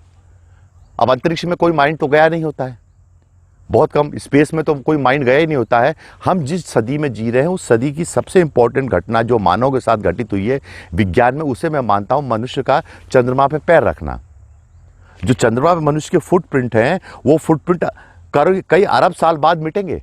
अभी मैं यहाँ पे पाँव रख के चला जाता हूँ इस मट्टी में, चलिए यहाँ पे मैंने पाँव रख दिया, अभी आपको 10 मिनट बाद ये पाँव यहाँ पे रखा हुआ, मेरे पाँव के निशान नहीं मिलेंगे।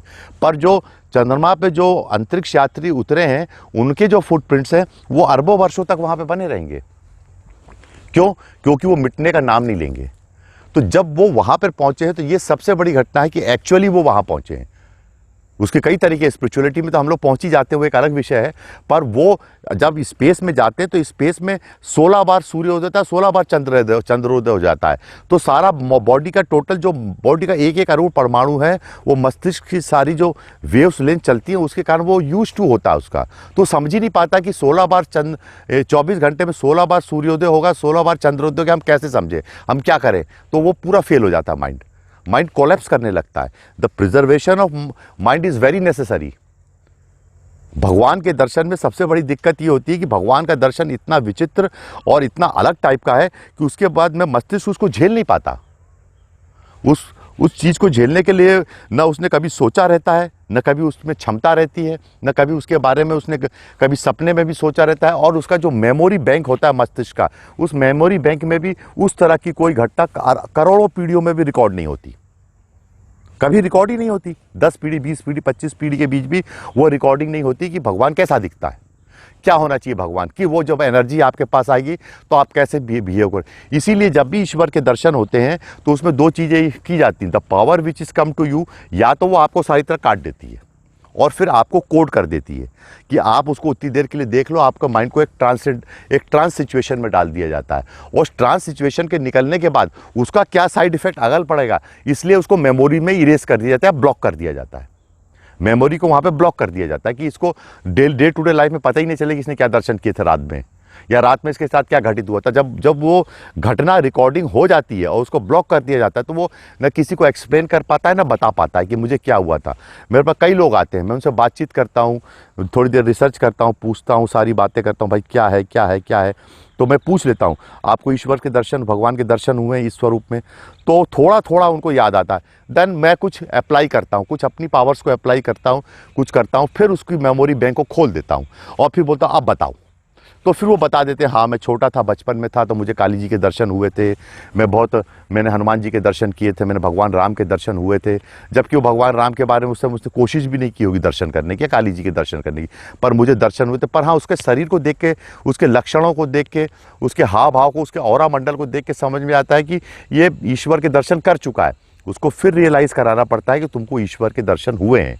और फिर जब धीरे धीरे धीरे धीरे उसको गुरु उस प्रोसेस में लाता है, उस चीज़ में ढालता है कि हाँ तुमको हुए थे, तुमको देखे थे तुमने।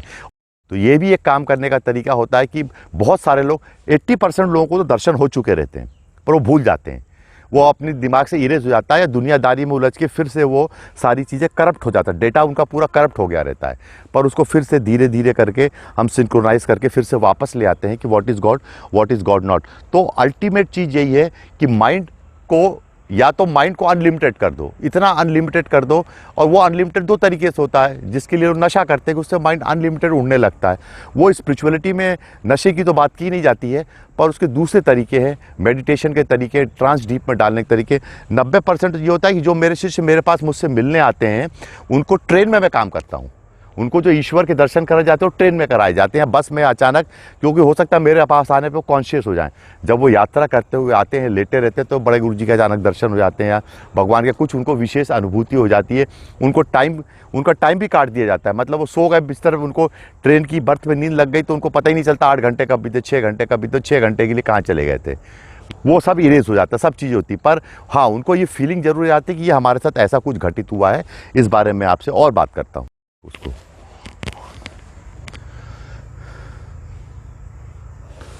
देखा, हाँ ये दिखाओ, ये हमारे शंकर भगवान है, नेचुरल शिवलिंग है। चलो हो गया, और पास लाया था, ठीक है, हाँ बस इतने में दिखाओ, ये नेचुरल शिवलिंग है। इनको दिखाओ,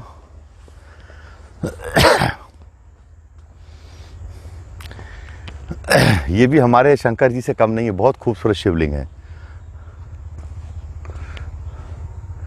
हमारे शिव क्षेत्र के बहुत सुंदर शिवलिंग है।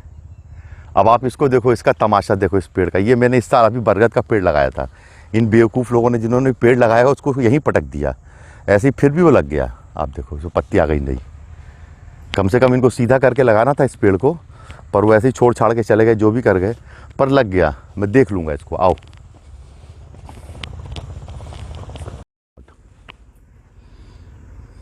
देखो कितना अच्छा भगवान है हमारा। ये छेद हैं, 2 आँखें भी बनी हुई हैं, बिल्कुल लाइव है, अंदर से फूट के पत्तियां भी निकल रही हैं, और कहीं कोई मट्टी वट्टी भी नहीं है, कुछ भी नहीं है। एक ऊंची चट्टान है, बस उसके बीच में से यह पेड़ जिंदा है, ये पत्तियां निकल रही हैं। अभी यहीं लगाओ। ये वो पेड़ है जिसके बारे में आपको दिखा, बार बार इशारा कर रहा हूँ। एरेबियस कुछ नाम है इसका, नाम टेक्निकल नाम मैं भूल जाता हूँ इस पेड़ का। तो अभी जो मतलब जैसे हम जब लॉन्ग यात्रा करेंगे, यहाँ से मंगल ग्रह की तरफ जाएंगे, तो मंगल ग्रह की तरफ जाने के लिए एक टिन का कंटेनर है जिसके डब्बे में बैठ के इंसान जाएगा। तो इसी तरह का, इसी के वंश का, इसी की प्रजाति का पेड़ लेकर वो अपने साथ जाएंगे। इस पे इतनी बड़ी नासा में रिसर्च हुई है, जिसको कहा जाता है, एक अलग विभाग है एस्ट्रोबायोलॉजी। अब आप सोचोगे गुरुजी हैं, गुरुजी तो कपड़े पहने, पर बात करते हैं एस्ट्रोबायोलॉजी की। Astrobiology is a wonderful subject. Astrobiology ऐसी है जो पेड़ ऊपर अंतरिक्ष में उगाए जाते हैं, स्पेस शिप के अंदर, स्पेस शटल के अंदर उगाए जाते हैं, वहाँ पे उन पे काम चलता है। तो वो एक ऐसा पेड़ है, कल्प वृक्ष जिसे कह सकते हैं, कि जिसको जो लॉन्ग वॉयजेस होंगी मनुष्य की, जब मंगल की तरफ जाएगा मनुष्य, चंद्रमा पर रहने जाएगा, तो इन्हीं प्लांट्स को लेकर जाएगा। आप देख रहे हैं ना यहाँ पे उगा हुआ, ये इन्हीं प्लांट्स को लेकर जाएगा वहाँ पर, और वहाँ पर वो कल्प वृक्ष का काम करेंगे। वो उसका सारा ऑक्सीजन को रिसाइकल करेंगे, जो भी ह्यूमन वेस्टेज है उसको रिफ्यूलिंग करेंगे, उसको फल भी देंगे, उसको फूल भी देंगे, उसको श्वास भी देंगे। तो ये उनके साथ सबसे बड़े कल्प वृक्ष बन के जा रहे हैं। जो नासा जो इस समय लेटेस्ट रिसर्च करके ऐसे प्लांट्स को डेवलप कर चुका है, जो एस्ट्रोबायोलॉजी में उनके साथ जाएंगे। तो साइंस कुछ नहीं है, यही चीज़ तो, इसी को तो बस वहाँ ले जा रहे हैं, और क्या कर रहे हैं। हमारी पृथ्वी पर वो चीज़ मौजूद है। जब पृथ्वी से बाहर वॉयज रखेंगे तो इनको भी अपने साथ लेकर हम वहाँ पर जाएंगे और वहाँ पे स्थापित करेंगे।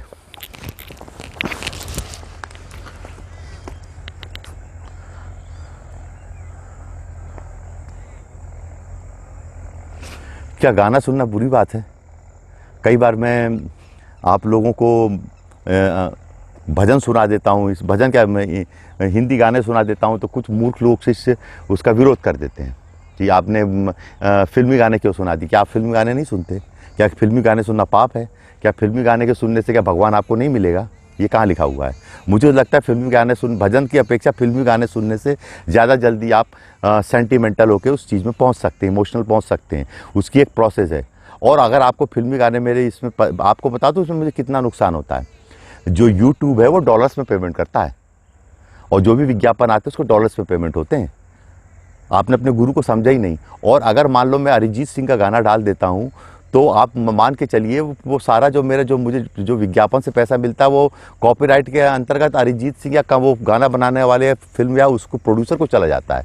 उनके सिस्टम्स इतने स्ट्रांग और इतने पॉजिटिव हैं कि वो मेरे कई बार बेचारे जो चलाते हैं वो दोनों पति पत्नी शंगा में बाद में बैठ के वीडियो बोलते, गुरुजी हमारे को अपने डॉलर्स का नुकसान हो रहा है, वो डॉलर्स में पेमेंट करते हैं, आप फिल्मी गाने डाल दोगे तो उनको पैसा चला जाएगा, अपने को पैसा नहीं मिलेगा। मैं कहता हूँ डाल दो ना, क्या फ़र्क पड़ता है फिल्मी गाने डालने से? डाल दो, मुझे पसंद है डाल दो, मुझे ऐसे डॉलर्स नहीं चाहिए। जाते हैं जाने तो जिसको भेजता भेज दे यूट्यूब वाला, हमें क्या करना है? जो मुझे पसंद है वो डाल दो। तो अगर आपको फिर भी बुरा लगता है, आप सोचो मैं तो अपने डॉलर्स का भी नुकसान करता हूँ। कोई मेरे जैसा कोई मूर्ख दुनिया में नहीं होगा। जो तो लोग तो विज्ञापन के लिए मरते हैं, पर अभी जो अपने जो प्रोग्राम्स आ रहे हैं उसमें तो इतने विज्ञापन आते हैं, कितने डॉलर्स हो गए आप काउंट भी नहीं कर सकते। वो सारे के सारे एक फिल्मी गाना डालने के बाद वो सारे के सारे फिल्मी गाने वाले को जाते हैं, हमको नहीं मिलते। फिर भी हम जिद में फिल्मी गाने डाल देते हैं। अगर पैसे के लिए काम कर रहे होते तो कभी फिल्मी गाने नहीं डालते। और इसके बाद भी अगर आपको फिल्मी गाने बुरे लगते हैं, या मैं जो कितना बोल रही हूँ चिड़िया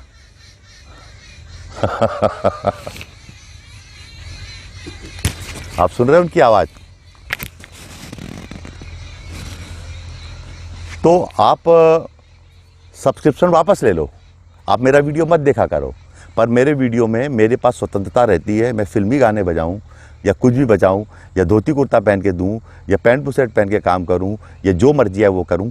ये मेरा चैनल है, मेरी स्वतंत्रता है, ये मेरा विषय है, मेरा अंदाज है। मुझे जो पसंद है वो करूंगा। आपको पसंद नहीं तो आपको किसने मना किया? मैं किसने बोला आप सब्सक्रिप्शन लो? आप तुरंत इस चैनल को से अपना सब्सक्रिप्शन हटा लो और जो देखना है वो देखो। ये चैनल है, इसमें फिल्मी गाने भी बजेंगे, जो मेरी मर्जी में आएगा वो होगा। यही तो बात को सिखाना चाह रहा हूँ कि मैं आपकी किसी भी क्योंकि मैं सेकंड क्लास ह्यूमन बीइंग नहीं हूँ, I am first class human being. जो मुझे अच्छा लगेगा मैं वो करता हूँ। मैं कभी शिष्यों की या किसी की बात से आगे झुक के किसी चीज़ को टेम नहीं करता। जो मेरे दिल को टच करता है, इसका एक फ्रेम है। हमारे जो 99% प्रेयर्स हैं भगवान को प्राप्त करने की, 99% प्रेयर्स जो है बहुत इमोशनल और सेंटिमेंटल है।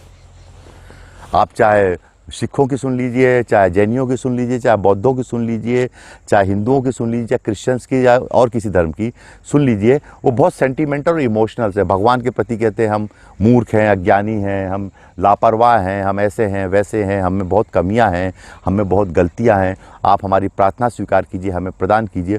उसमें भजन भी होता है, उसमें म्यूज़िक भी होता है, वाद्य भी होता है, नृत्य भी होता है, और इमोशन सेंटिमेंट्स बहुत हैवी मात्रा में प्रोड्यूस किए जाते हैं। ऐसा कोई मूर्ख तो है नहीं कि इतने हजारों सालों से इमोशन सेंटिमेंट्स को इतनी तेजी से प्रोड्यूस करते हैं।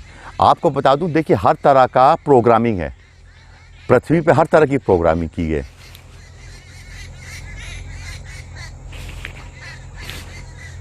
दिखाओ चिड़िया, देख कितना बोले चैं। अच्छा लगता है। जहाँ पे पहले एक चिड़िया नहीं बोलती थी, वहाँ पे चिड़ियों का आवाज़ अच्छी लगती है और ये नेचुरल आवाज़ है। तो पृथ्वी पे हर तरह की प्रोग्रामिंग है, और ये सॉफ्टवेयर प्रोग्रामिंग जिसे कहना था God's mind is still learning. तो वो लर्न करके हर तरह की प्रोग्रामिंग मनुष्य के लिए तैयार करके भेजता है। तो जब आप बहुत ज़्यादा इमोशनल हो जाते हैं, बहुत ज़्यादा सेंटिमेंटल हो जाते हैं, बहुत ज़्यादा नमो निखिलम गाते हैं, गुरुपाद ब्रह्म परमेश्वर गाते हैं, शिव जी का भजन गाते हैं, जो भी गाते हैं उसको आप बिल्कुल नाचते हुए, बिल्कुल खो के उसमें गाते हैं, तो वो जो मैजिक है, वो इमोशनल सेंटिमेंटल से जो प्रोग्रामिंग की हुई है, उस प्रोग्रामिंग में से आपको एज इट इज़ रिजल्ट मिल जाते हैं। जो आप चाहते हैं, आपकी मनोकामना पूर्ति हो जाती है। पर वो गॉड नहीं है, it is not God, but it is the programming.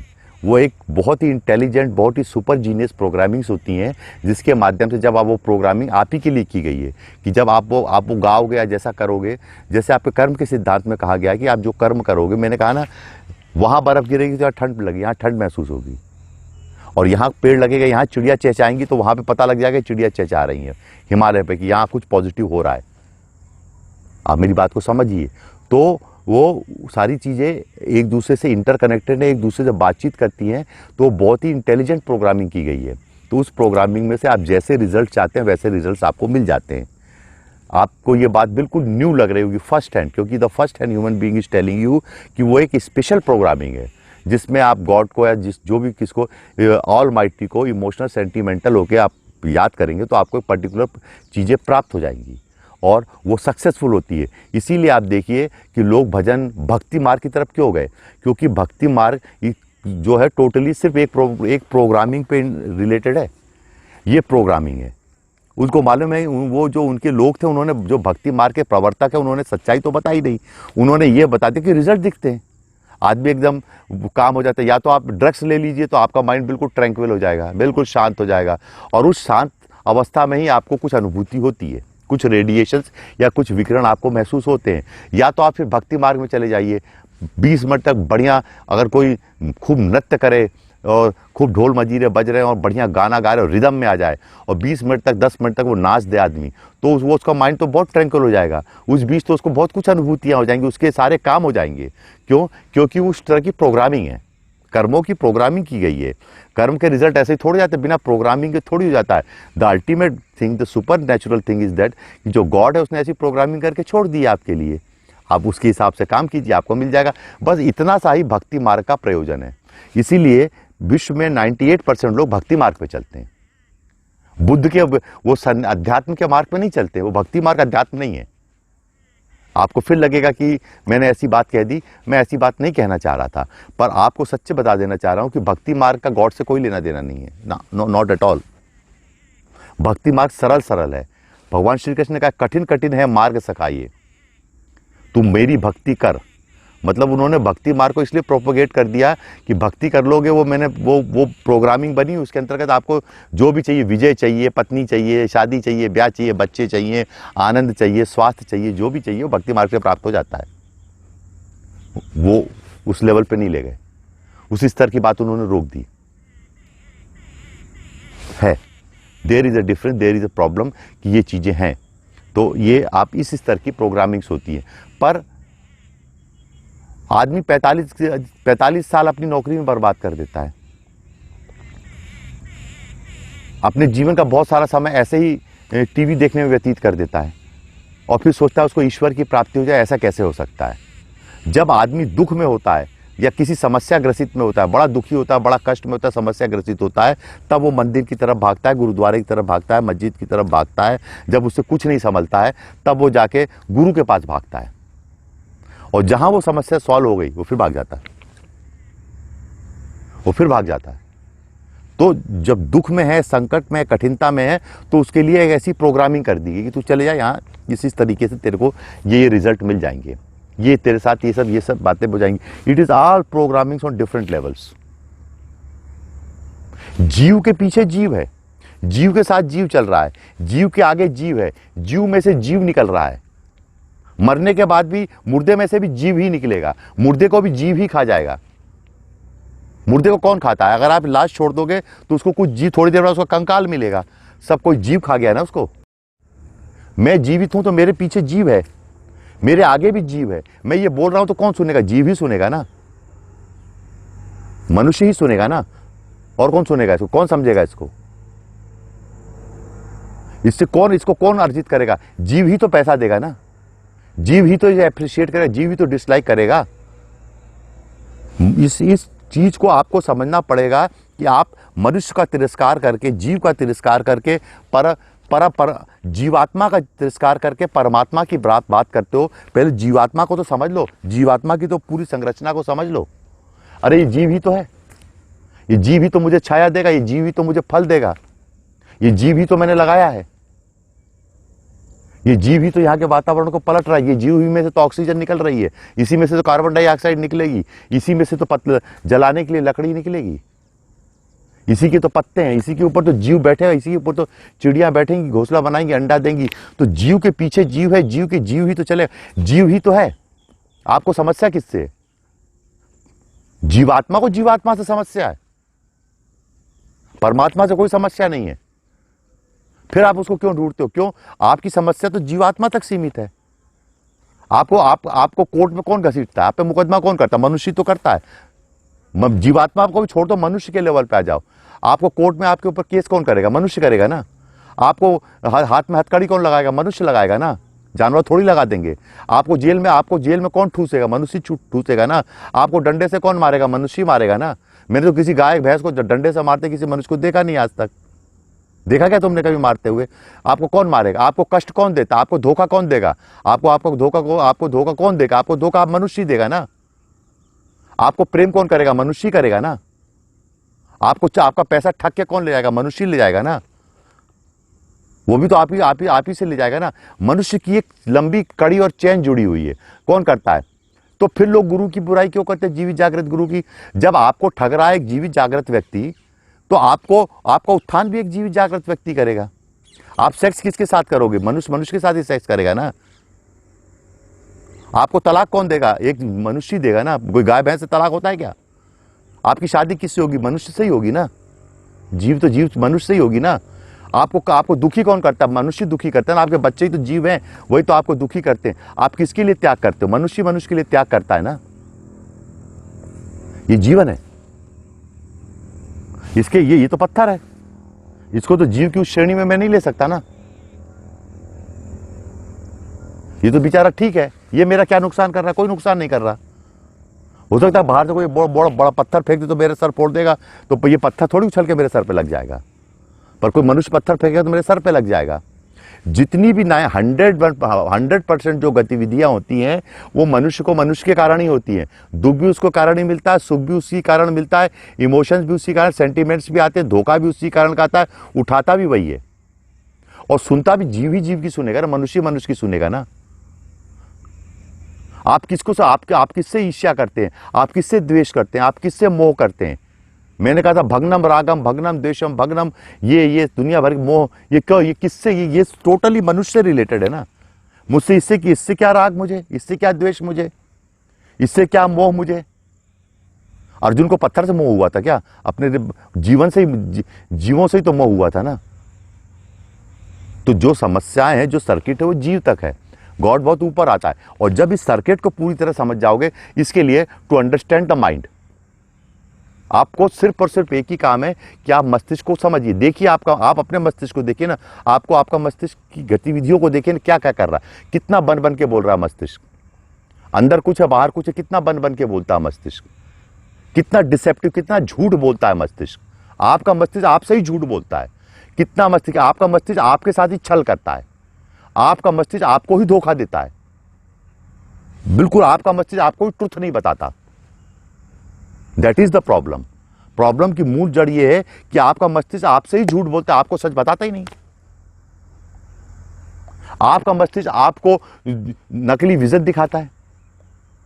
आप सोचते रहिए दुर्गा जी के दर्शन आए, दुर्गा जी। आप अपने मस्तिष्क को इतना प्रेशर टॉर्चर कर दीजिए कि what is the thing is that, आपको सामने वाले को देखना पड़ता है कि सामने वाला, मैं जब भी निकलता हूं, मेरे सामने कोई व्यक्ति आता है तो मैं एक ही चीज देखता हूं, इस व्यक्ति ने अपने मस्तिष्क को कितना टॉर्चर किया और किस तरह से टॉर्चर किया है। मेरे मस्तिष्क को टॉर्चर करेगा वो तो बात की बात है, या किसी और का, पर that person how much tortured this man his mind. और जो मस्तिष्क को इतना टॉर्चर कर देते हैं, जैसे आप किसी आदमी को थाने बंद करके बहुत पिटाई करो तो एक दिन वो आदमी कह देगा भाई मैंने चोरी की है, नहीं भी की होगी तो कह देगा, अब कोर्ट में जो होगा देखा जाएगा, कह देते हैं हाँ मैंने चोरी की है, मैं अपना गुनाह कबूल लेता हूं। क्योंकि इतना टॉर्चर करते हैं, इतना मारते हैं कि आदमी बोल देगा मैंने चोरी की है। तो वैसे ही जब आप अपने मस्तिष्क को इतना टॉर्चर करते हो तो एक दिन वो झूठ मूठ के आपको देवी जी के दर्शन करा देता है, झूठ मूठ के आपको दो उल्टे सीधे दर्शन करा देता है, झूठ मूठ के स्वप्न आपको दिखा देता है, झूठ मूठ का आपको ये बता देगा आप महान हो, दिव्य हो, सारी चीजें। वो भी वही करता है, हाँ वो झूठ बोलता है। वो 99% लोगों को हेलुसिनेशंस हो जाते हैं।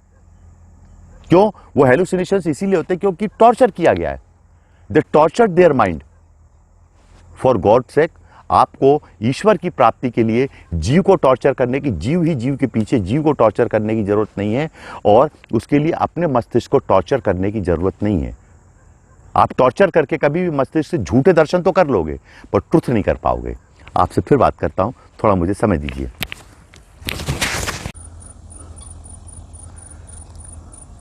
ईश्वरत्व की प्राप्ति इस सृष्टि का सबसे कठिन काम है और बहुत ही कठिन कार्य है। इसके लिए ऊर्जा को डिसेप्ट नहीं होना चाहिए। ऊर्जा को डिसेप्ट ऐसा नहीं होना चाहिए कि अगर आप सोचते हैं कि आप टीवी पर बैठकर टीवी न्यूज़ चैनल भी देख लें और ईश्वर की प्राप्ति भी कर लें, तो यहाँ पे थोड़ा सा मैं क्रूरतापूर्वक कहूँगा आपसे कि आपको छोड़ना पड़ेगा। आपको एक झटके के साथ उठा के फेंकना पड़ेगा कि मैं या तो बंद कर दीजिए, न्यूज़ चैनल्स देखना बंद कर दीजिए। आपको पॉलिटिक्स छोड़नी पड़ेगी। आप नो मोर पॉलिटिक्स। आप सोचे पॉलिटिक्स और भगवान के दर्शन हो जाए, impossible, it is totally impossible. ये संभव नहीं है, ये झूठ है। आप सोचे कि आप करप्ट भी हो जाएं और आपको ईश्वर के दर्शन भी हो जाएं, ऐसा कुछ नहीं होगा। इसके लिए भी आपको मर्सीलेसली छोड़ना पड़ेगा करप्शन, चाहे आपको अच्छा लगे चाहे बुरा लगे। इसमें आप ऐसा नहीं कह सकते कि ये भी कर लूँ, ये भी कर लूँ, ऐसा कर लूँ, वैसा कर लूँ। The innocence of mind is very necessary.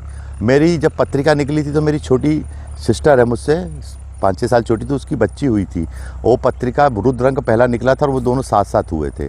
तो वो बहुत छोटी, शी इज़ वेरी इनोसेंट। तो मेरे पास आई और मेरे चेहरे तक की तरफ देखने लगी। एक दिन बोलती, फिर अपनी मम्मी से पूछती है, मम्मी मामा भगवान है क्या?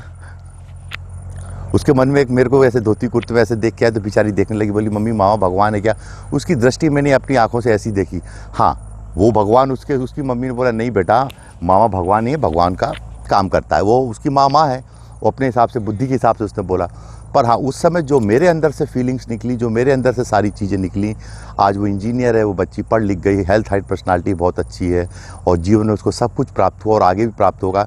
जो मेरे अंदर से विकिरण हुआ, जो प्रेम और जिसे कहते हैं परम करुणा का, मुदिता का जो विकिरण मेरे अंदर से हुआ, क्योंकि उसने इतनी इनोसेंट दृष्टि से मेरी तरफ देखकर बोला माँ मामा भगवान है क्या, तो मैं अंदर ही अंदर मुस्कुरा दिया। मुझे खुशी नहीं हुई, ऐसी बात नहीं, पर वो एक गतिविधि हुई। मैंने कहा ना, यहाँ पे कुछ गिरता है तो वहाँ पे असर होता है, वहाँ बर्फ़ गिरती है, ठंडापन आता है। तो मेरे अंदर से जो भाव और उसके लिए निकला, तो वो आज बहुत आगे है। तो हो सकता है उसने ईश्वरत्व के दर्शन, भगवत पाद के दर्शन कर लिए हों। आदि गुरु शंकराचार्य जी, ये भगवत दर्शन है, अलग तरह की चीज़ है, दर्शन होते हैं इसके। तो आदि गुरु शंकराचार्य जी के पाँव मगरमच्छ ने पकड़ लिए। एक ही बच्चे थे अपनी माँ के और पति था नहीं, तो माँ से बोले माँ मेरे को ये मगरमच्छ खा जाएगा, तू मुझे अपने गुरु के पास जाने की आज्ञा दे दे। ओंकारेश्वर मैं अपने गुरु के खोज में जाना चाहता हूँ, या तो तू आज्ञा दे दे या तो मगरमच्छ मुझे खा जाएगा, दो में से एक चीज़ तू स्वीकार कर ले। माँ कभी नहीं छोड़ती। पर माँ ने देखा कि अब पुत्र मर ही जाएगा और उसके पाँव उसने पकड़ लिए हैं, तो क्या कहते हैं, उन्होंने आज्ञा दे दी कि ठीक है बेटा, मैं आज्ञा देती हूँ, तू गुरु के पास चले जा और अध्यात्म के पथ को पालन कर। उसी समय मगरमच्छ ने उनके पाँव छोड़ दिए और वो बच गए। तो ये एटर्नल लाइफ है कि जब उन्होंने, उनकी जो रियल डेस्टिनी थी, उसकी माँ ने उसको स्वीकार कर लिया। उनकी माँ ने ये नहीं जताया कि मैं माँ हूँ, बार बार याद नहीं दिलाया मोबाइल पे फ़ोन करके। उन्होंने कहा ठीक है भाई, मेरे को बच्चे की ज़िंदगी ज़्यादा प्यारी है। तो ऐसा होता है कि जब मेरा जन्म हुआ, तो ऐसा है, कहा जाता है, ऐसा कहते हैं लोग कि मुझसे पहले 2 सिस्टरें थी कि शायद मेरी माँ की इच्छा थी कि मुझे अब एक ऐसे पुत्र के, ऐसी संतान की प्राप्ति हो जो ईश्वर के लिए काम करे, भगवान के लिए काम करे। और वो नहीं चाहती थी कि मुझे आईएएस पुत्र मिले, आईपीएस बने, या वो फिल्म लाइन में जाए या कुछ और बने।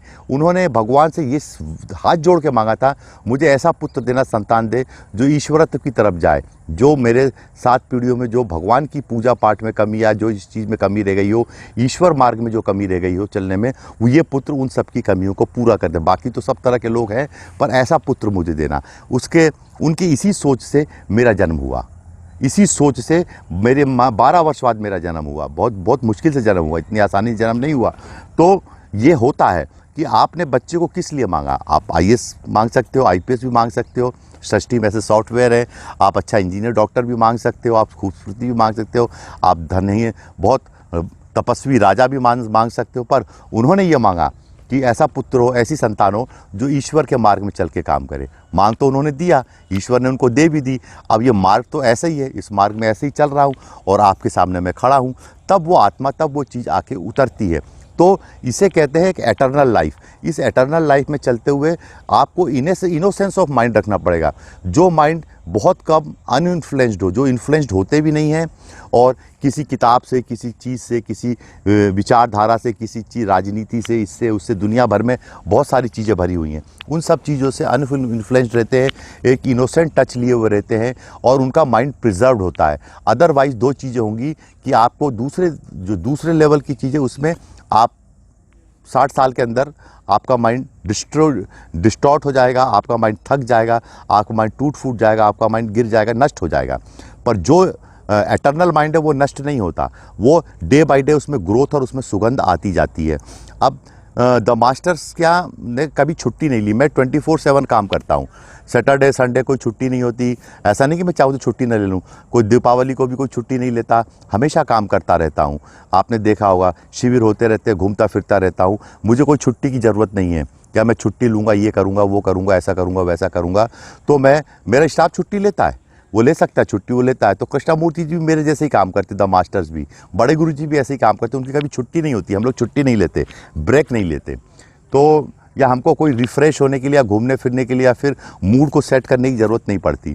तो वो यही मैं आपको, this is God, this is the power of God which is coming, उसको कोई चीज़ की ज़रूरत नहीं पड़ती।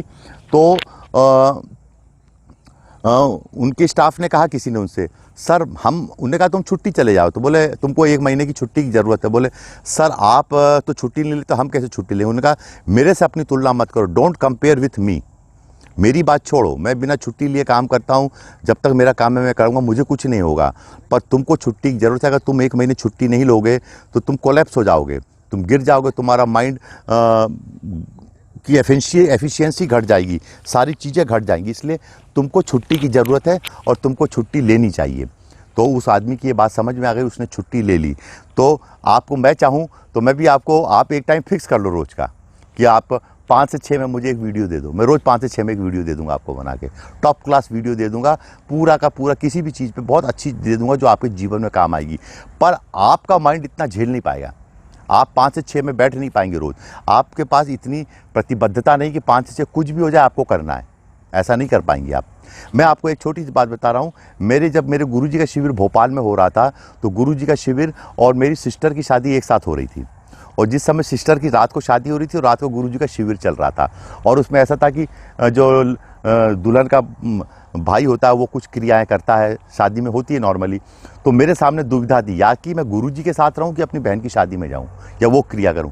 मैंने फ़ोन पे बोला, अपने भाई से बोला, यार छोटे भाई से, यार तुम कर लेना, मैं नहीं आ पाऊँगा, यू डू इट।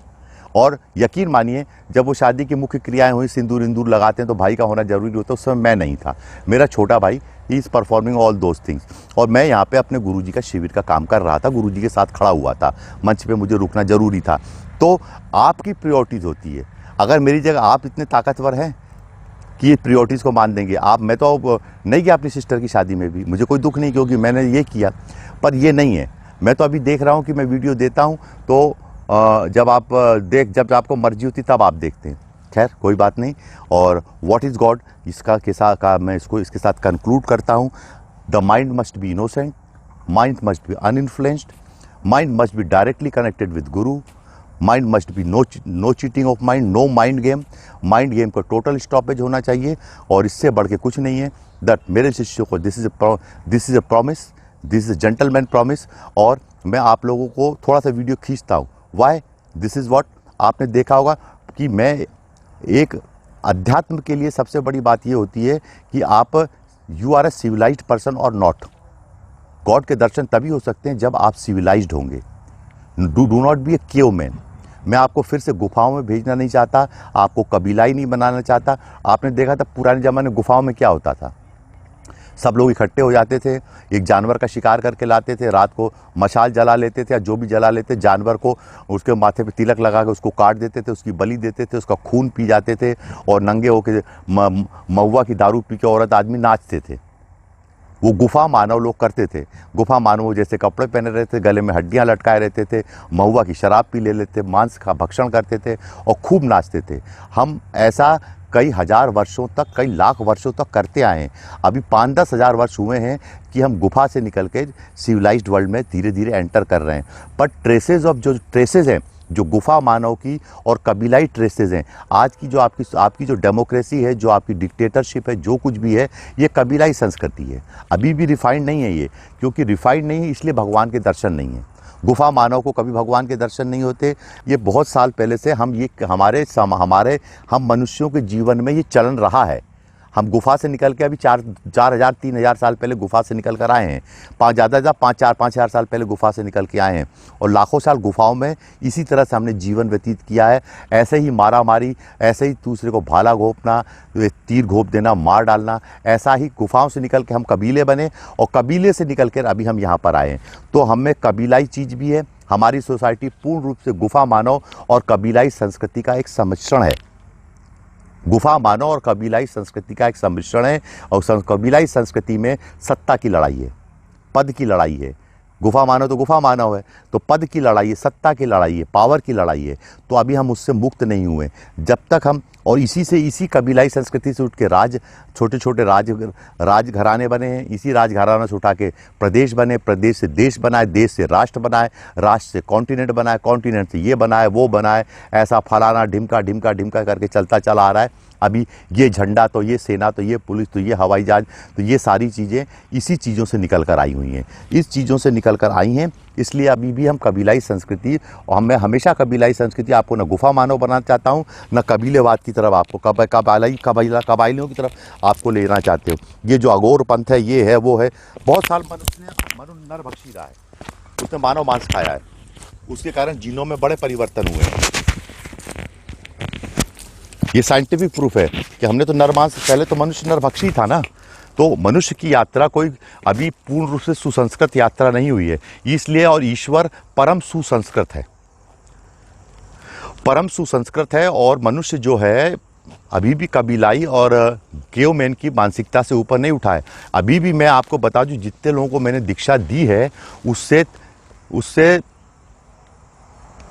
20 गुना ज़्यादा लोगों को मैं दीक्षा देने के लिए मना कर चुका हूँ। जितने लोगों को दी है उससे 20 गुना ज़्यादा लोगों को मैं टाल मटोल कर चुका हूँ। कल आना परसों आना, देखेंगे सोचेंगे बताएंगे। उससे 20 गुना ज़्यादा लोगों को मैं भगा चुका हूँ। क्यों भगा चुका हूँ?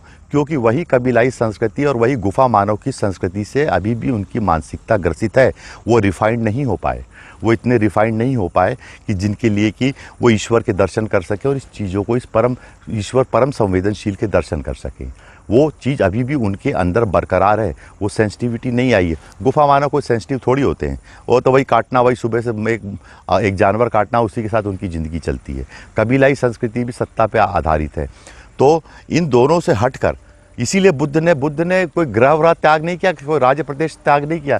उन्होंने सिर्फ गुफा मानव की संस्कृति का और कबीलाई संस्कृति का त्याग किया है। और आज मैं आपको बोलता हूँ, मैं भी ऐसे किसी देवी देवताओं को, ऐसे किसी शास्त्र को, तंत्र को जो गुफा मानव और कबीलाई संस्कृति पे निर्मित हैं, 1400 साल 1500 साल पहले या 2000 साल पहले बहुत सारे धर्म ग्रंथ ऐसे हैं जो गुफा मानव और कबीलाई संस्कृति के ऊपर ही निर्भर है। उनको मैं डिनाई करता हूँ, उनको एक तरीके से खारिज करता हूँ। और अभी साइंस का डेवलपमेंट भी नहीं हुआ है, साइंस अभी अपने प्रारंभिक स्टेज में है। द इंटेलिजेंस की अवेकनिंग इतनी ज़्यादा नहीं हुई है। इट विल टेक टाइम, समय समय पर होगा। और अभी भी साइंस भी वही कबीलाई संस्कृति के युग की चली आ रही है। It will take time. और इस वीडियो के साथ आपसे उम्मीद करता हूँ कि आप गुफा मानव और ये कबीलाई संस्कृति से हटेंगे और एक सुसंस्कृत बनेंगे। जैसे हनुमान जी जब राम के सामने आए तो वानर थे, पर राम से उन्होंने हाथ जोड़ के संस्कृत में बात की, हाथ जोड़ के बात की, बहुत विनय से बात की, जबकि उस समय राम वनवासी के रूप में थे। तो उस समय वो समझ गए कि ये this man is very refined person. तब जाके भगवान ने उनको दर्शन दिए। ऐसे दर्शन नहीं हो जाते। दर्शन अगर ऐसी गुफा मानव और कबीलाई संस्कृति में होते, रावण को भी हो गए होते। आप लोगों को मेरा बहुत बहुत आशीर्वाद है।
पीस दो अस्तित्व मेरा और कर दो चूरा चूरा, पूर्ण होने दो मुझे और होने दो अब पूरा पूरा।